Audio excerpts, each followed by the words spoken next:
Hi, hello everyone. TNPSC Group 4 2019 கேட்ட ஒரு maths question simplify சுருக்குக 3 power 3 whole power minus 2 2 power 2 whole power minus 3 2 power 4 whole power minus 2 multiply 3 power minus 4 4 power minus 2 நாலு ஆப்ஷனில் option C தான் answer 7 1/9 எப்படின்னு பார்த்தலாம். இது பார்க்கறதுக்கு முன்னாடி ஒரு ரெண்டு ஃபார்முலா பார்த்துக்கலாம். a power m into a power n எப்படி எழுதலாம்னா a power m plus n எழுதலாம். a power n divided by a power n அப்படியே கீழே இருக்கிற டேர்ம் மேலே போகுது அப்படின்னா மைனஸில் வந்துடும். பெருக்குனா கூட்டல் வகுத்தா வந்து மைனஸ்னு வந்துடும். ஸோ ஃபஸ்ட்டு என்ன பண்ணலாம்னா வெளியில் இருக்கிறது கூட பெருக்கலாம். 3 × -2 -6 ஓகேவா. இங்கே -8ன்னு வந்துடுது. இங்கே பாரு 4 இருக்குது. 4 வந்து ஸ்கொயர் பண்ணிக்கலாம். 2 ஸ்கொயர்னு எழுதிக்கலாம். அப்போ வெளியில் பெருக்கும் போது 2 power -4 ஓகேவா.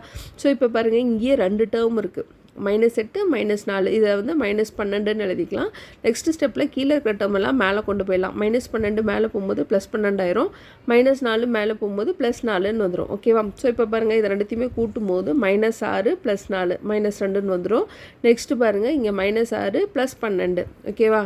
-6 + 12 இதுலேருந்து நமக்கு என்ன கிடச்சிரும் 6. அதே மாதிரி -6 + 4 இதுலேருந்து நமக்கு -2ன்னு கிடச்சிரும். அதை தான் இங்கே எழுதியிருக்கும். 3 power -2 2 power 6 மைனஸ் டேர்ம் திரும்ப கீழே கொண்டு வந்துடலாம். ப்ளஸ் ஆயிரும். 2 power 6 3 power 2 64/9ன்னு வரும். அதை வகுக்கும் போது நமக்கு 7 1/9 அதாவது மேலே இருக்கிறது முன்னாடி வந்துடும். 7 கீழே இருக்கிறது மேலே வந்துடும் ஓகேவா. 7 1/9 வந்துடுது நம்மளோட ஆப்ஷன் சி. தேங்க்யூ.